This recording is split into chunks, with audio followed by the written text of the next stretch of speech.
Я считаю, что есть одна вещь в Night in the Woods, которая объединяет игроков по всему миру.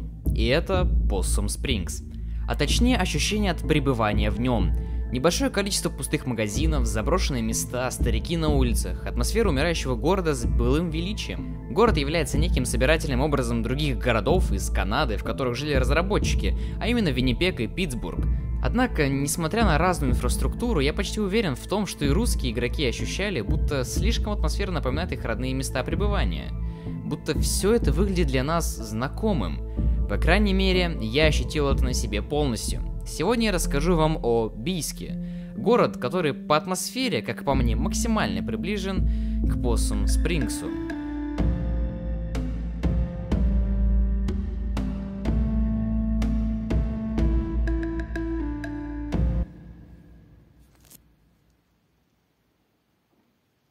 Кошка. 21 ноября 2005 года городу Бийску был присвоен статус наукограда.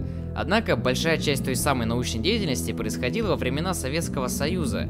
После же распада ее количество как-то значительно преуменьшилось, что не помешало Бийску стать наукоградом. Правда, данное звание, как по мне, уже ничего не значит для города. Это лишь приставка, которую любят припомнить во всяких выступлениях, содержащих информацию о городе. После пламенных речей в концертном зале ты выходишь на улицу и... что-то не ощущается, что живешь в великом наукограде. Многие предприятия оказались заброшенными, лишь ждут часа, когда их выкупят и начнут реставрировать. Мне кажется, что эта судьба очень уж сильно напоминает Possum Springs. Раньше он тоже был центром притока граждан, желающих работать. Однако Possum Спрингсовские шахты закрыли, и множество людей потеряло свою работу. Город начал терять свое величие. Это также и сказалось на Бийске. В большинстве своем здесь живут довольно пожилые люди, которые не имеют возможности или просто не хотят уезжать. Молодежь тоже присутствует, однако, подобно Грегу с Ангусом, в основном спешат уехать отсюда подальше. Здесь довольно мало перспектив. Каждый год население города уменьшается на 1000 человек, и это стабильно с 2016-го. Все эти факторы повлияли на восприятие города. Он создает атмосферу очень медленно умирающего места, заполненного еще живыми людьми. Потому он такой тихий, спокойный, маленький и порой немного пугающий. Из-за этого многие локации напоминают Possum Springs. Ой, домишки. Напоминает чем-то улицу Мэй. Прям очень сильно. Одна из первых проблем, с которой сталкивается Мэй в Night in the Woods, как бы это ни звучало, лес. Родители забывают забрать кошечку с автовокзала, и ей приходится идти сквозь деревья. На своем пути она встретит детскую площадку с нехилым таким кораблем. Что ж, могу сказать вам, что в бийских лесах скрывается нечто покруче. Двор небольшого района, забитый ручными конструкциями. Да, вот этот вот странный автомобиль из древесины, покрышек и барабана стиральной машины создан чисто для развлекаловки местных детишек. Видимо, жители района переиграли в кросс-аут. Как жаль, что мне не заплатили за рекламу. В то же время я жалею, что не смог записать футажи в ту самую осеннюю пору, когда на деревьях красуются желтые листья. Такие пейзажи еще больше напоминают Possum Springs. Но вернемся к площадке. Главным достоянием той локации из НИТ был корабль, а здесь это целый самолет. Причем это не самоделка, это буквально настоящий самолет. История его появления, я бы сказал, мифическая. В один прекрасный день он просто появился во дворе и все. Полностью рабочий и готовый к полетам. Другие города запрашивали транспортировать самолет в музей, дабы сохранить достояние, но жители двора не хотели его отдавать. Это было ошибкой, так как группа вандалов практически полностью изуродовала самолет, оставив его в очень плачевном состоянии. После чего несколько энтузиастов заделали его бетоном и решили оставить в относительно безопасном виде, чтобы в нем игрались дети. Как можно заметить, куча всяких железяк, которые явно в фальшивом самолете не присутствовали бы. Мусора, конечно, тоже много, но опустим этот момент.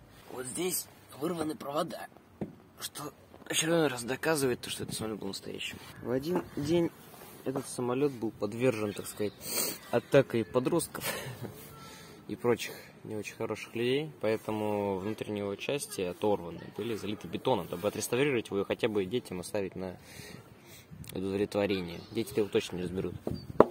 Хотя хрен знает, это же дети.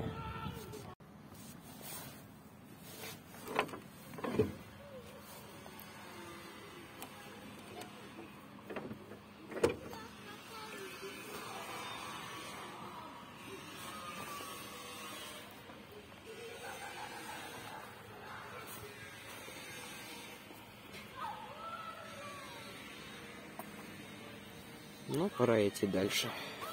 Это место очень сильно мне напоминает центр города в Поссум Спрингс, который стоял памятник и вокруг всякие кустики.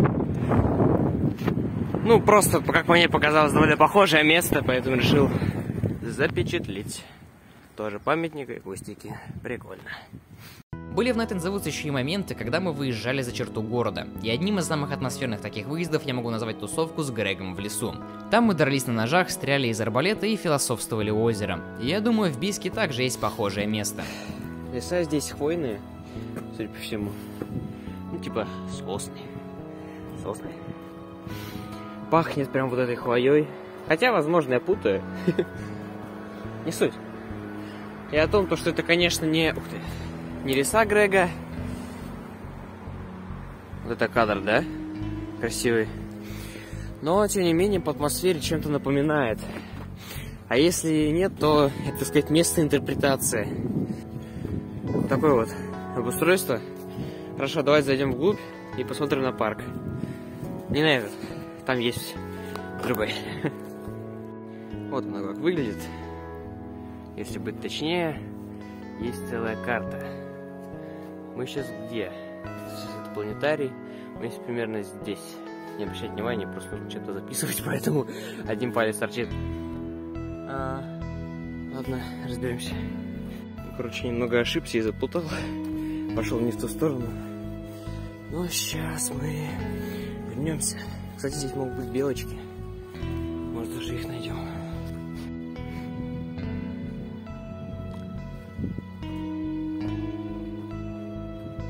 Ну, примерно так теперь это все выглядит. Раньше здесь этих березок не было.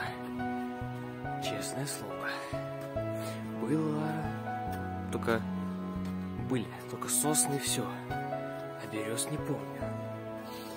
Ну да, это, конечно, не леса Грега. Я их так называю, потому что так трек буквально назывался Greg's Woods. Вот. Но тем не менее, тут уже появляется ощущение, будто должно стоять то самое лесное чучело, по которому должен стрелять Грег из арбалета. Прям площадка такая неплохая в целом, как мне кажется, для этого. Но его здесь нет, конечно же. Однако, кто знает, какое чудище может обитать в этих лесах.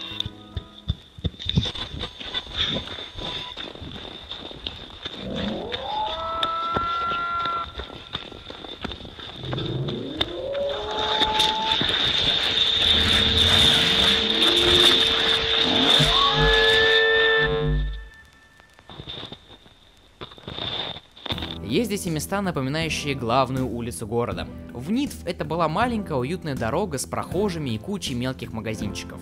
Здесь похожая ситуация. Вот эта улица все-таки мне больше напоминает главную улицу Поссум Спрингса, так как здесь находятся буквально просто дома, то есть сплошняком практически, и несколько магазинчиков. Магазинчиков со всякими сладостями, вкусностями и прочим. То, естественно, не только они, как бы... Есть и аптеки, почта, если не ошибаюсь, да, там почта находится. В основном тут, конечно, продуктовые, но и аптечные также магазины присутствуют. На конце вообще есть магазин «Стройматериал». Явная отсылка на Old Pickaxe. Магазинчик Би. Но определенно же, не правда ли? Не знаю, прям эта улица, она довольно атмосферна в этом плане. Того, что тут много можно чего купить, просто идя. Да, конечно, все это дешман тот еще, но... кому не плевать. Это же Поссум Спрингс. Ребята, нет пути. Я нашел Донат Вульф. К слову, найти здесь какие-то кафешки и прочие важные заведения проблематично, так как план застройки города изначально был неудачным, но всем-то как-то было по барабану. А в итоге это привело к тому, что бизнесу в городе негде появиться, потому он сюда и не заходит. Ладно, что ж, думаю, пора немного подкрепиться. Главным снековым магазином Нитва можно считать Snack Falcon. И лично мне в его внутреннем дизайне первое, что бросается в глаза, цветные разливные напитки от Фиаско. Лаймовая Фиаско, Фиаскола, все это один бренд напитка с разными вкусами. И как вы могли догадаться, я нашел аналоги этого добра и в Бийске. Вместо Snack Falcon у нас теперь Сударь, а вместо напитков Фиаско Good Stripes.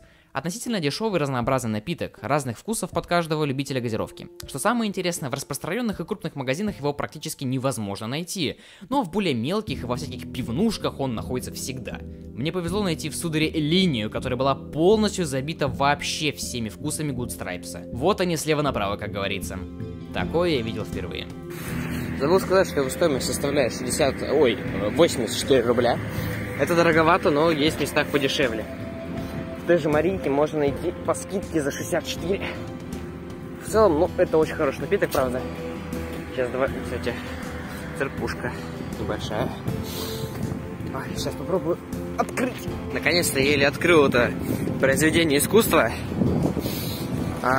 Фруктовый коктейль, один из самых лучших вкусов, как по мне, создает такую небольшую газированную нотку с мякотью. Не в плане мякоть, типа апельсина, а в плане мягкость напитка. Пробуем. О, да. Это мягкое послевкусие. Просто обожаю его, честно говоря. Ох. Это реально, это фиаско-кола от нашего мира. Пока мягкие нотки напитка наполняли мою горловину, я успел дойти до одного из самых значимых мест для меня – рельсы. Для меня рельсы – это одно из самых атмосфернейших мест не только в игре Nightmare on the Woods, но и в этом городе в целом. Тишина, дорога, пустота. Игорь, в карманах держись! Для меня рельсы – безумно атмосферное место. И, естественно, у меня идут ассоциации с рельсами из Nightmare on the Woods, куда мы ходили тусоваться вместе с Лорием. Там еще Мэй могла рассказать то, что на них частенько тусовался Кейси в свое время и курил тут. Я же тоже здесь тусовался энное количество времени, когда мне было беспокойно. Просто идешь по такой прямой дороге максимально и наслаждаешься жизнью, вспоминаешь, что вообще было. Естественно, тут я не курил, ибо курение – это яд. Всем вы должны знать и помнить это. Кто-то, возможно, спросит, что же такого в этой горе мусора, рельсах, покрытыми, побитыми, точнее, разбитыми бутылками. Ты в любой момент можешь проткнуть себе ногу. Что такого в этой грязной помойке? Знаете, я бы сказал то, что весь Бийск — это такая большая грязная помойка, только в которой интересно. Если в других городах вам больше интересно найти какой-нибудь обустроенный парк, где можно спокойно гулять со своими друзьями, подругой или еще кем-нибудь, то тут таких мест практически нет. Их можно посчитать на пальцах одной руки, если сможете досчитать хотя бы до одного. Здесь суть в другом. В этой непонятной никому застройке, отсутствие большого бизнеса и тихих мест присутствует что-то свое, неописуемое, сложно поддающееся какими-либо факторами поддержания интереса к этому. Как-то так. Те же рельсы, но в них, правда, ничего нет. Но достаточно сюда прийти, побыть наедине. Ты начинаешь чувствовать это место на уровне эмоций. Не глаз, типа, не просто видно, о, красиво, классно. Ты сразу будто получаешь какой-то непонятный приток тихой атмосферы. Что-то около такого.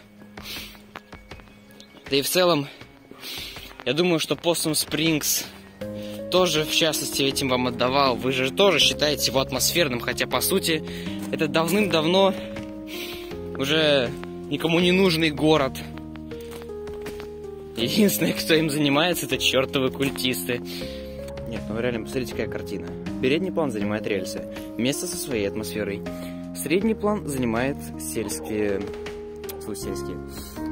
как они, частные дома в рядок, у которых тоже есть атмосфера, там, кстати, курочки. И дальний план занимает гора, по которой проезжают автомобили, тоже со своей атмосферой. Естественно, если быть на каждом из этих мест, эту атмосферу можно прочувствовать. Ну какая многоуровневость! Да, я люблю это место, поэтому ему так много времени посвящено в этом видео. На финалочку у меня для вас осталось лайтовое сравнение Форт Люсьена из игры с местным небольшим ТЦ Ривьера. Он тоже довольно маленький и уютный. Здесь присутствует множество небольших магазинчиков, в основном с одеждой и техникой. И также в центре стоит фонтан, который, правда, не сравнится с той рыбиной из игры. Фонтан, не фонтан. Все, что я вам сейчас показал и о чем рассказал, я считаю максимально похожим на Possum Springs. Безусловно, Бийск не максимальная его копия. Здесь есть сотовая связь, торговые центры заполнены людьми, а по городу расположены автобусные остановки и так далее. Но его история, его население, его атмосфера — все это город, который когда-то был значим, а теперь лишь пятно, нужное только его жителям. И мне тоже нужен Бийск. Этот низкий, грязный, бесперспективный кусок плохо застроенного мусора имеет смысл. Только здесь я могу ощутить внутренний покой, уединение с миром и природой. Красивыми закатами провожал меня этот городок на отшибе мира. И был встречен мною первый снег, означающий уединение и перемены. Прямо как первый снег в Поссум Спрингсе.